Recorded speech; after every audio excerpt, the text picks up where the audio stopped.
অফিসে পুলিশের অভিযান। কেন্দ্রীয় এজেন্সির অফিসে তল্লাশি রাঁচি পুলিশের। অভিযোগ, গত সোমবার জিজ্ঞাসাবাদের জন্য ঝাড়খণ্ড সরকারের এক কর্মীকে ইডি তাদের রাঁচির অফিসে ডাকে, আর সেখানে তাকে মেরে মাথা ফাটিয়ে দেওয়া হয়। এই অভিযোগের ভিত্তিতেই বৃহস্পতিবার রাঁচিতে ইডি অফিসে পুলিশের অভিযান।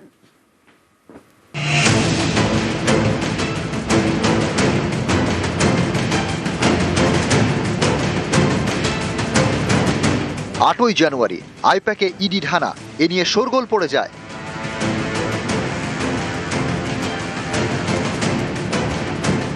তৃণমূলের দাবি, তাদের ভোটের নথি স্ট্র্যাটেজি হাতাতেই ইডির রেড। ইডি দাবি করে কয়লা পাচার নিয়ে পুরনো একটি মামলায় অভিযান চালায় তারা। এ নিয়ে দুপক্ষের সংঘাত পৌঁছে গিয়েছে সুপ্রিম কোর্টে। এই আবহে এবার ঝাড়খণ্ডের রাঁচিতেও ইডির অফিসে পুলিশি অভিযান। বৃহস্পতিবার কেন্দ্রীয় এজেন্সির অফিসে তল্লাশি চালায় রাঁচি পুলিশ। তৃণমূল কংগ্রেস যে অভিযোগগুলো করছে, আজ তো ঝাড়খণ্ডে দেখা যাচ্ছে যে সেখানেও বিভিন্ন ধরনের ক্ষোভ তৈরি হয়েছে। এই প্রতিবাদটাও কিন্তু বাংলা থেকেই শুরু হয়েছিল।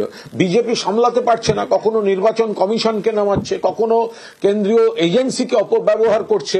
সেই কারণেই এই জটিলতাগুলো তৈরি হচ্ছে। ইডির অফিসার এর বিরুদ্ধে একটি অভিযোগ আছে, সেই অভিযোগ পেয়ে পুলিশ সেখানে গেছে, কিন্তু সেখানে গিয়ে ইডির অফিসার যদি কোনো বাইরে কোনো নুইসেন্স কমিট করে থাকেন, এটা হতেই পারে, কোনো বিচ্যুতি যদি থাকে, তাহলে সেখানে পুলিশের কাজ করেছে।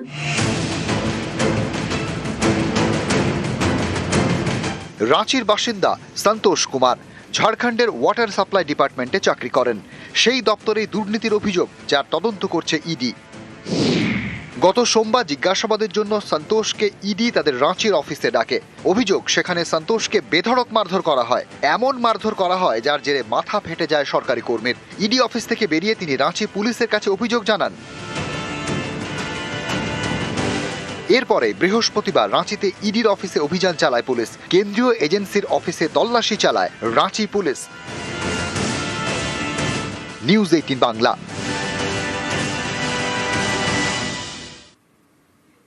হিয়ারিং হয়রানির প্রতিবাদ, বিক্ষোভে তুলকালাম।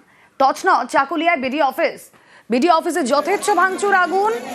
উত্তর দিনাজপুরের চাকুলিয়ায় বিক্ষোভের রণক্ষেত্র। বিডি অফিসে ভাঙচুর, আগুন, উত্তেজিত জনতা।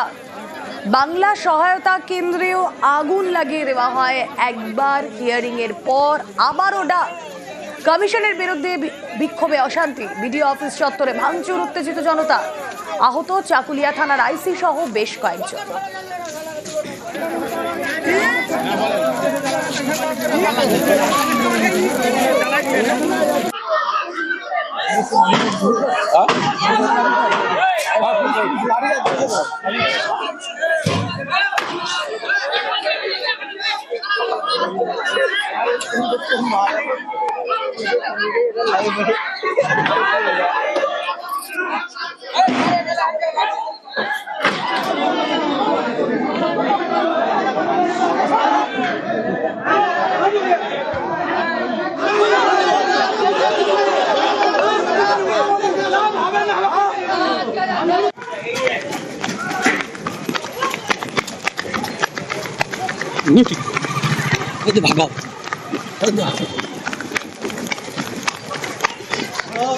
কমিশনের বিরুদ্ধে বিক্ষোভে অশান্তি, যেই ছবি আপনারা দেখছেন, ভাঙচুর চলছে যথেচ্ছ। উত্তর দিনাজপুরের চাকুলিয়ায় বিক্ষোভে উত্তেজনা, আগুন লাগিয়ে দেওয়া হয়। বিডিও অফিসে ভাঙচুর, আগুন, উত্তেজিত জনতা।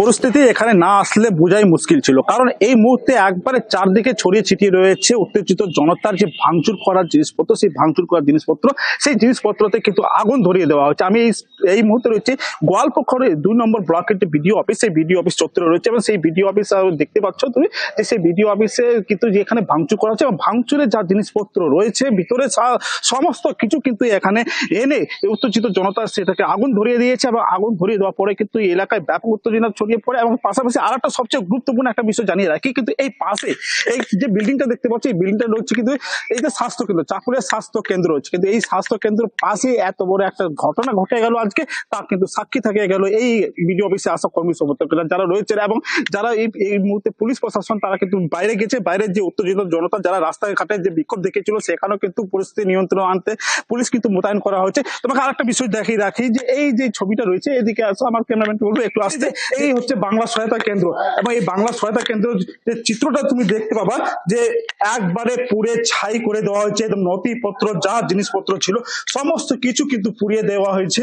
এবং পাশাপাশি আরেকটা জিনিস দেখেছি, এই এখানেও কিন্তু কিছু নথিপত্র রয়েছে, সেগুলো তো কিন্তু আগুন ধরিয়ে দেওয়া হচ্ছে। এবং আগুনের যে ধরিয়ে দেওয়ার পরে পাশাপাশি বিডিও অফিসে যে আরো দপ্তরগুলি যেগুলো রয়েছে, যেমন এই যে কন্যাশ্রী যে অফিস রয়েছে সেখানে কিন্তু পুরোপুরি ভাঙচুর করা হচ্ছে। দাদা একটু কথা বলবো আপনার সাথে, দাদা বলছি কি হচ্ছে? আমি এরকম জানি না, আমি এখানে ছিলাম না, আমি দেখতে আসলাম আমাদেরই অফিস, কিন্তু আমরা জাস্ট দেখতে আসলাম কি কি দেখতে পাচ্ছ? এটা ভাঙচুর করেছে পাবলিক গুলো।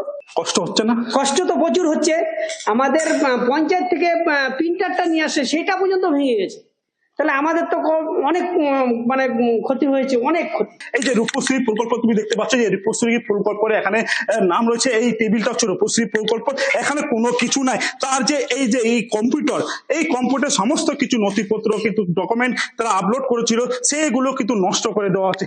একবারে বলা যেতে পারে যে উত্তেজিত জনতার যে এত বড় একটা আক্রোশ যে তারা দেখাবে তা কিন্তু কেউ ভাবতে পারেনি। কিছু পাবলিক রাস্তা অবরোধ করেছিলাম চাকুলিয়ার বিভিন্ন জায়গায়, ক্রাউড কিন্তু একটু অ্যাজিটেটেড ছিল। পরে ওরা বিডিও অফিসে আসেছেন, আমাদের ফোর্স ছিল ওখানে, ওরা ওদেরকে অনেকবার রিকোয়েস্ট করেছেন, তো ওরা পুলিশের উপরই অ্যাটাক করেছেন।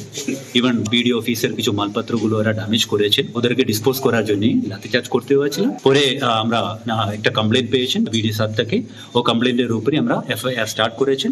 অলরেডি আমরা 10 জনকে ডিটেইন করেছেন, বাকি আমরা রেডগুলো চলছে, নেসেসারি লিগাল অ্যাকশন নেওয়া হবে। আমার একজন আইসি ইনজয়ার্ড আছে এবং 5 জন কনস্টেবল ইনজয়ার্ড আছে। পরে দেখা হবে এটা কে করেছেন, কারা ইনস্টিগেট করেছেন, এগুলো ইনভেস্টিগেশনে বোঝা যাবে। অনুপ্রবেশকারীদের বাঁচাতেই তৃণমূলের হামলা, অভিযোগ শ্রমিক ভট্টাচার্যের। আর মানুষের ক্ষোভের বহিঃপ্রকাশে দায়ী বিজেপি, পাল্টা অভিষেক। এই বাংলাদেশি অনুপ্রবেশকারীদের নামই ভোটার লিস্টে রেখে দিতে চায়। এদের নাম বাদ দেওয়া নিয়ে যত আপত্তি এবং তৃণমূল কংগ্রেসের আশঙ্কা, তার থেকে বিভিন্ন জায়গায় আক্রমণ। আজ অনুপ্রবেশকারীরা এবং তৃণমূল কংগ্রেসের ঔদ্ধত্য এমন জায়গায় পৌঁছে গেছে যে সরকারি অফিসে তারা আগুন দিয়ে দিল। এই ক্ষতিপূরণ কে দেবে? এখন ইলেকশন কমিশনকে চিন্তা করতে হবে, এই যে দিকে দিকে বিএলওদের উপরে চাপ সৃষ্টি করে ফর্ম 7 কে অ্যাকসেপ্ট করা হচ্ছে না, এক্ষেত্রে সরকারের অবস্থান কি? এসআইআর কে সুষ্ঠুভাবে সম্পূর্ণ না করে পশ্চিমবঙ্গে নির্বাচন করা যাবে না। মানুষকে যেভাবে হ্যারাস করা হচ্ছে, এটা ক্ষোভের বহিঃপ্রকাশ। এরা ঘুষপেটিয়ার কথা বলে, আমাদের বাংলাদেশি বলে। এই যে 58 লক্ষ নাম বাদ গেছে, তাদের মধ্যে কজন বাংলাদেশি? আপনারা জিজ্ঞেস করুন বিজেপি নেতাদের। মানুষের ক্ষোভের বহিঃপ্রকাশ। কিন্তু আমি আপনাদের মাধ্যমে অ্যাপিল করতে পারি যে মানুষ যাতে শান্ত থাকে, সংযত থাকে। সবার উপর যে চাপ তৈরি করেছে ইলেকশন কমিশন, 2 বছরের কাজ 2 মাসে করতে হবে, এর জন্য একমাত্র দায়ী ভারতীয় জনতা পার্টি এবং ইলেকশন কমিশন। এরা ভাবছে নোটিশ পাঠিয়ে মানুষকে শিক্ষা দেবো, মানুষ ভোট দেয়নি বলে। যত নোটিশ এরা পাঠাবে বিজেপির ভোট তত কমবে।